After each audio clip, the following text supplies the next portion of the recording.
This is the biggest corporate fraud that has taken place in India.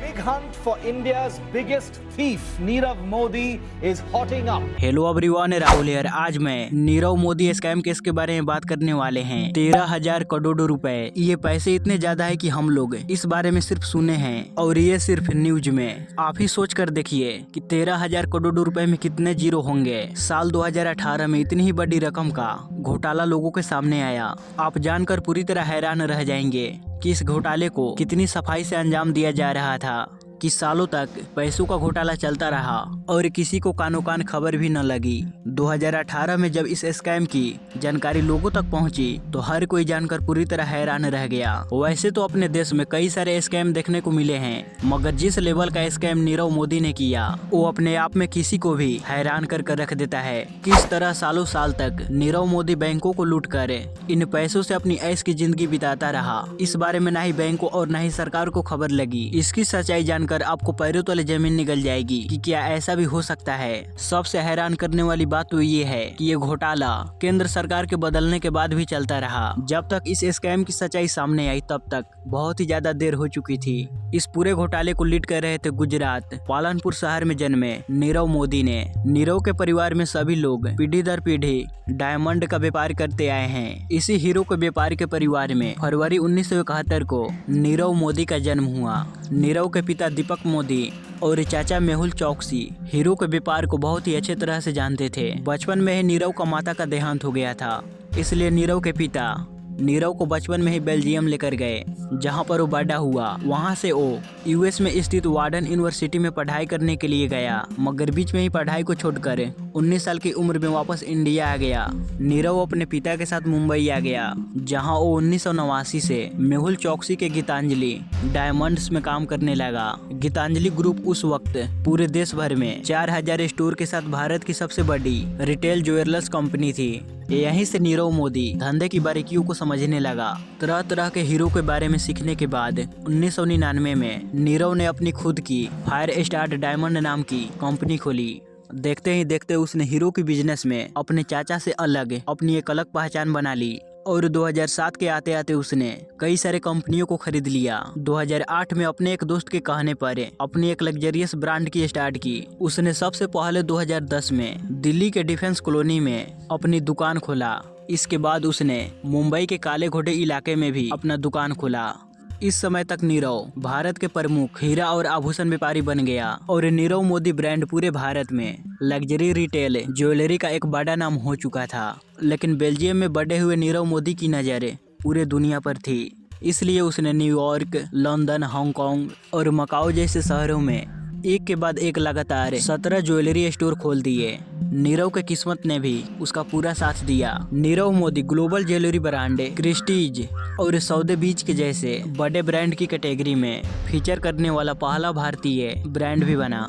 2010 में Christie के एक नीलामी में नीरव मोदी के कोलकांडा नेकलेस, जो 12 कैरेट कोलकांडा डायमंड से बनी थी, वो मुंह मांगी कीमत में बिकी। अमेरिका, हांगकांग, ब्रिटेन जैसे देशों में नीरव मोदी ब्रांड को काफी ज्यादा पसंद किया जाने लगा और जल्द ही फोर्ब्स पत्रिका के भारतीय अरबपतियों की लिस्ट में शामिल हो गया। अब पूरी दुनिया पे हीरो का बिजनेस का कब्जा जमाने के बाद नीरव अपने चाचा मेहुल चौकसी के साथ मिलकर इसी दौरान भारत के बैंकों को भी लूटने का प्लान बना रहा था। वहीं इस काम का अंजाम भी दे रहा था। ज्यादा से ज्यादा पैसों की लालच में नीरव जिस तरह सरकार और कानून को टोपी पहना रहा था, वो सुनकर आप पूरी तरह शॉक्ड रह जाएंगे। तारीख थी 14 फरवरी 2018। वैसे तो ये दिन दुनिया वालों के लिए प्यार करने वाले के तौर पे माना जाता है, यानी कि वैलेंटाइंस डे। मगर प्यार मोहब्बत का ये दिन भारतीय अर्थव्यवस्था में एक ऐसा भूचाल लाया जो भारत के वित्तीय इतिहास का एक काला दिन बनकर रह गया।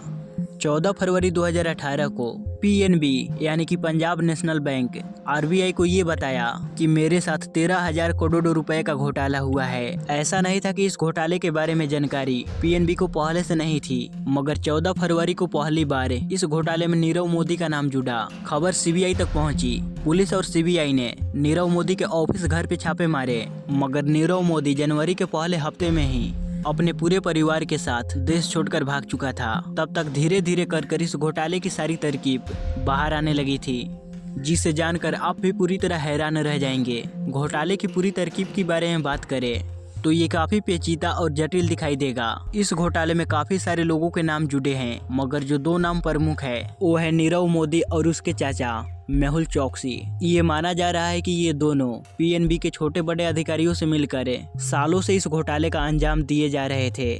मगर ये सवाल उठता है कि आखिर ये दोनों कैसे इस घोटाले का अंजाम दिए जा रहे थे। इस घोटाले को अच्छे से समझने के लिए आपको एक कॉन्सेप्ट को समझना पड़ेगा, जिसका नाम है LOU यानी कि लेटर ऑफ अंडरस्टैंडिंग।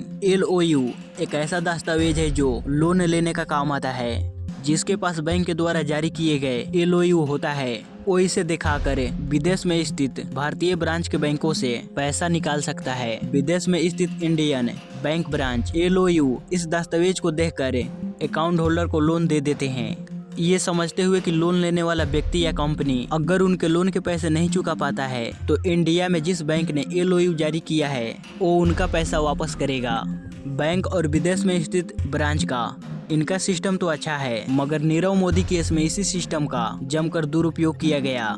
असल में कोई भी व्यक्ति या कंपनी LOU जारी कराने के लिए बैंक जाता है तो बैंक सबसे पहले कंपनी को कुछ गिरवी रखने के लिए कहता है, यानी कि किसी भी व्यक्ति या कंपनी को LOU दस्तावेज को लेने के लिए अपनी कोई चीज गिरवी रखनी पड़ती है, या तो कोई फिक्स्ड डिपॉजिट या फिर कोई और संपत्ति। इसके बाद बैंक अपने स्तर पे लोन मांगने वाले शख्स के ऊपर थोड़ी जांच पड़ताल करती है। इसके बाद ही किसी भी व्यक्ति या कंपनी को LOU जारी किया जाता है। बैंक लोन लेने वाले शख्स की एक क्रेडिट लिमिट भी देती है। इसी क्रेडिट लिमिट का उपयोग LOU के जरिए किया जाता है। LOU एक अच्छा व्यवस्था तो है, मगर क्या हो अगर कोई फर्जी LOU बनवा ले। नीरव मोदी के मामले में कुछ ऐसा ही हुआ। पीएनबी के कई भ्रष्ट कर्मचारियों को छोटे मोटे रकम देकर नीरव मोदी और उसकी कंपनी ने फर्जी LOU जारी करवा लिया। इसके बदले में जो जरूरी कागजात और संपत्ति की मांग करनी चाहिए वो बैंक के द्वारा नहीं किया गया। यहाँ तक कि नीरव मोदी को दिए गए LOU की क्रेडिट लिमिट भी तय नहीं की गई। और तो और इन सब के लेन देन के रिकॉर्ड को पीएनबी के कोर बैंक सिस्टम यानी कि CBS सिस्टम में भी दर्ज नहीं किया गया। अगर किसी लेन देन को दर्ज किया गया मगर जितने राशि की LOU जारी किया जा रहा है उसके मुकाबले काफी कम राशि दर्ज की गई।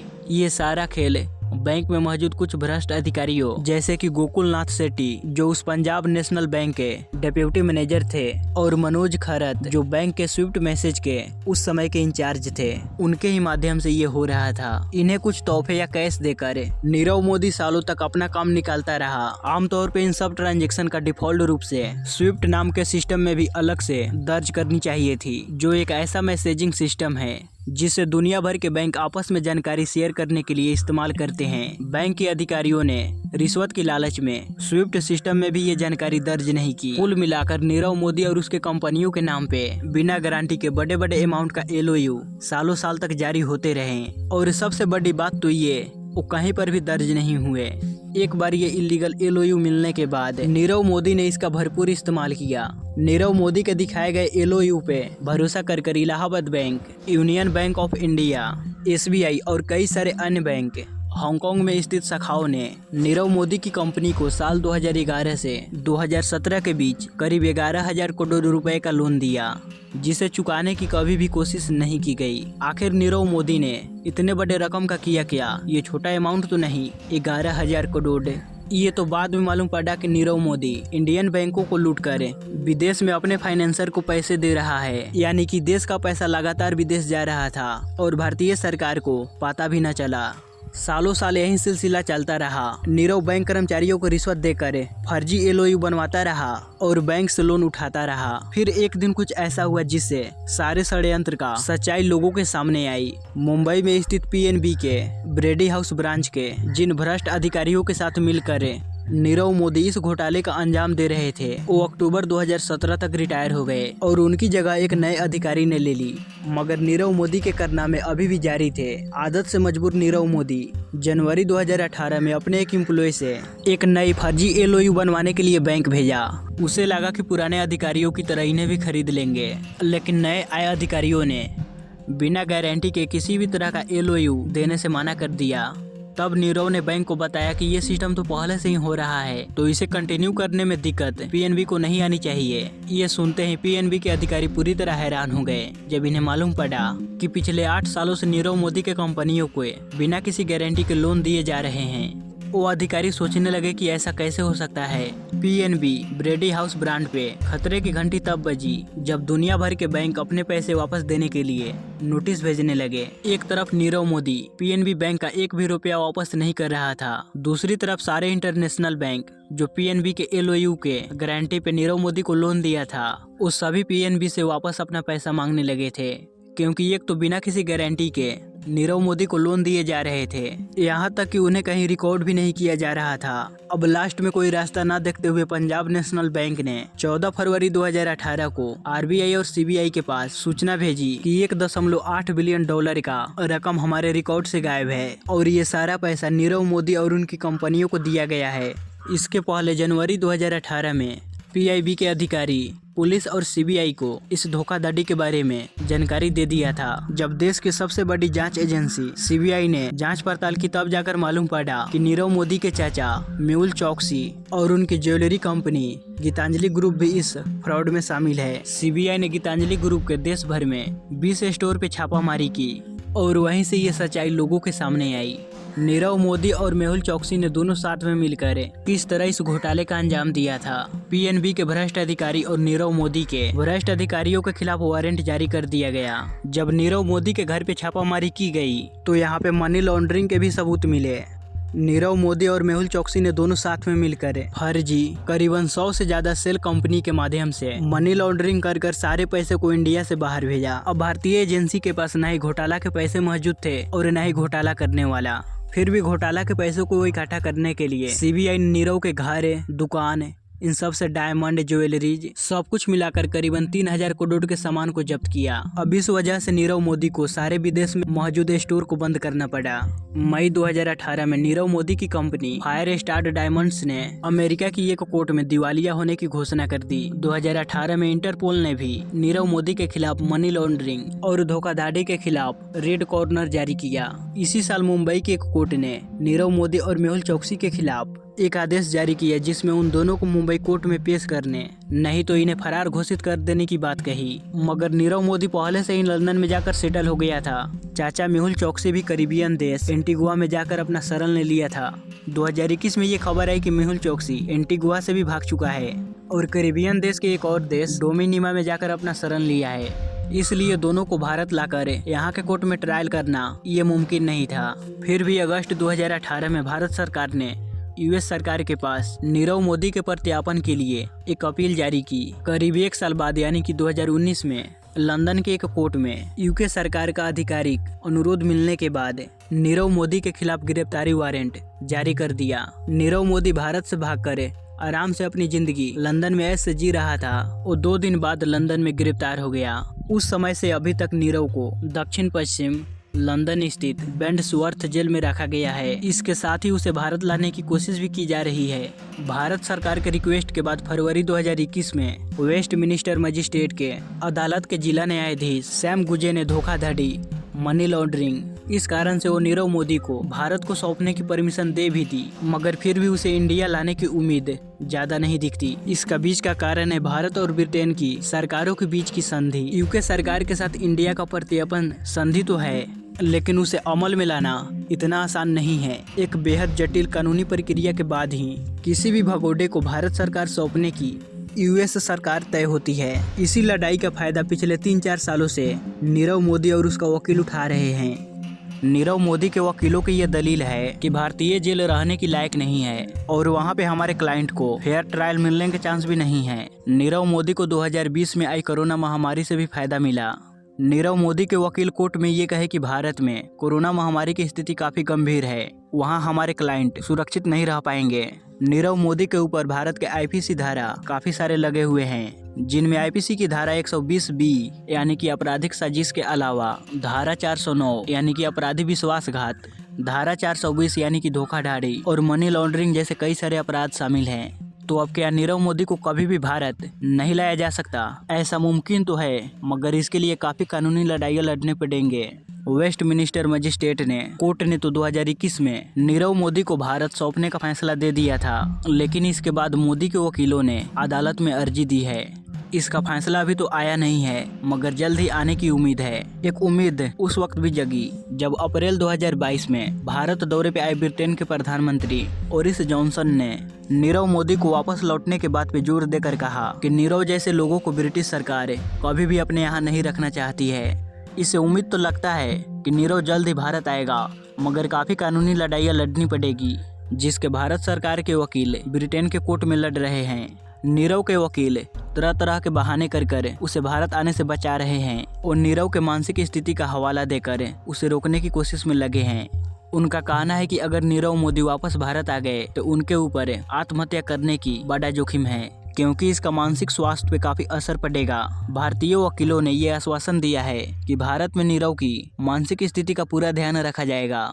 इसके बाद भी नीरव को उच्च अदालत से भारत भेजने का फैसला लिया भी जाता है तो भी ये मामला ब्रिटेन के सुप्रीम कोर्ट में अटक सकता है। इस मामले पे कोर्ट का आखिरी फैसला क्या आता है वो तो आने वाला वक्त ही बताएगा। नीरव मोदी के अलावा उसके परिवार के लोगों जैसे कि उसकी पत्नी अम्मी मोदी, बहन पूर्वी मोदी, भाई निशाल और बहन नेहल मोदी को भी भारतीय अधिकारियों द्वारा पीएनबी घोटाले से जुड़े हुए और मनी लॉन्ड्रिंग का अंजाम देने के जुर्म में उन्हें ढूंढा जा रहा है। इंटरपोल ने भी मोदी के खिलाफ रेड नोटिस जारी किया है। इस वजह से वो किसी भी देश में आसानी से आ जा नहीं सकते हैं। इस बात की पूरी गुंजाइश है कि नीरव के काम में उसके परिवार वालों ने उसका भरपूर साथ दिया है। पीएनबी के साथ इतनी बड़ी धोखाधड़ी न सिर्फ चौंकाने वाली है, इससे देश के संस्थानों और सरकारों पे बड़ा सवाल उठाती है। जब इतने बड़े घोटाले का सच्चाई सामने आया तब निवेशकों का वित्तीय क्षेत्र से विश्वास उठ गया। नीरव मोदी घोटाले से निफ्टी और सेंसेक्स को बड़ा झटका लगा। शेयर बाजार पे इस घोटाले का गहरा असर पड़ा। किसी भी बैंक शेयर बाजार में अपना एक प्रमुख भूमिका निभाती है और भारत में 34 राष्ट्रीयकृत बैंक है। फरवरी 2018 के महीने में नीरव मोदी का घोटाला लोगों के सामने आया तो बैंकिंग शेयरों में काफी गिरावट आई और इस 34 बैंक के मार्केट कैप में 36,000 करोड़ रुपए की अधिक की कमी आई। अकेले पीएनबी शेयरों ने निवेशकों की 8,000 करोड़ रुपए की संपत्ति खो दी। ये कहा जा सकता है कि UCO bank, Allahabad bank, axis bank, union bank of India और स्टेट बैंक ऑफ इंडिया यानी कि फर्जी एलओयू पे जितने भी बैंकों ने लोन दिया था उन्हें बड़ी खमियाजा भुगतनी पड़ी। इतने बड़े नुकसान को हम नुकसान की सुनामी भी कह सकते हैं। नीरव मोदी घोटाले से ज्वेलरी स्टॉक पे भी काफी असर पड़ा। नीरव मोदी के ज्वेलरी कंपनियां जैसे कि fire star diamond company share बाजार में लिस्टेड ही नहीं थी, लेकिन घोटाले के सार्वजनिक होने के बाद नीरव मोदी के चाचा मेहुल चौकसी, गीतांजलि जेम्स का शेयर धड़ाम से नीचे गिरी। नीरव और उसके चाचा की वजह से भारत में आभूषण क्षेत्र को एक बड़े हिस्से को नियंत्रित किया था। इस वजह से कई सारे बैंक अन्य आभूषण कंपनियों को क्रेडिट देने के बारे में बेहद चौकन्ने हो गए। इससे बाकी आभूषणकारियों को बड़ी नुकसान को उठाना पड़ा। इससे निवेशकों को भी काफी नुकसान हुआ। वैसे घोटाले को इंसानियत नाम कम ही दिया जाता है, मगर इस घोटाले का स्तर इतना बड़ा है जिससे इस स्कैम को नीरव मोदी ही स्कैम कहा जाता है। ये घोटाला भारत के वित्तीय इतिहास का सबसे घोटाला में से एक रहा है और इस घोटाले से सबसे ज्यादा प्रभावित हुई पंजाब नेशनल बैंक, भारत की पब्लिक सेक्टर की दूसरी बड़ी बैंक है। इस घोटाले ने भारतीय अर्थव्यवस्था को नए सिरे से झकझोर कर रख दिया। इसलिए इसके बारे में जानना, भारत के बैंकों के सिस्टम और सरकारी विभाग की कमियों के बारे में जानना जैसा है। ये एक ऐसी पोल खोलता है जिससे अमीरों का 7 खून माफ है और हम जैसे गरीब को एक भी नहीं। जब 2018 के वसंत ऋतु में नीरव मोदी घोटाला लोगों के सामने आया तो आम लोगों की लाइनें बैंक के बाहर उदास एक भीड़ की तरह लगी थी। नीरव मोदी घोटाला भारत इतिहास के बैंकों में एक भूकंप के जैसा आया। इसके झटके में निवेशकों को हजारों करोड़ों नुकसान के बाद शेयर बाजार में जो गिरावट आई उसे उभरने में सालों लग गए।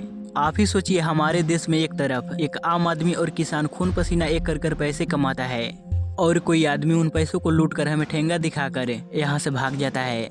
ये बातें किसी भी आम आदमी को गुस्से से भर देने वाली है। यहाँ पर एक सवाल उठता है कि नीरव मोदी का हीरो का धंधा यानी डायमंड का बिजनेस अच्छा चल रहा था तो उसे क्या जरूरत पड़ी इस घोटाले का अंजाम देने का, और उसने कैसे किया। सिर्फ साल 2013 में नीरव मोदी की कंपनी ने $2 अरब से ज्यादा का बिजनेस किया। जाहिर सी बात है नीरव के पास पैसों की कोई कमी नहीं थी, मगर फिर भी वो पीएनबी के साथ ठगी की।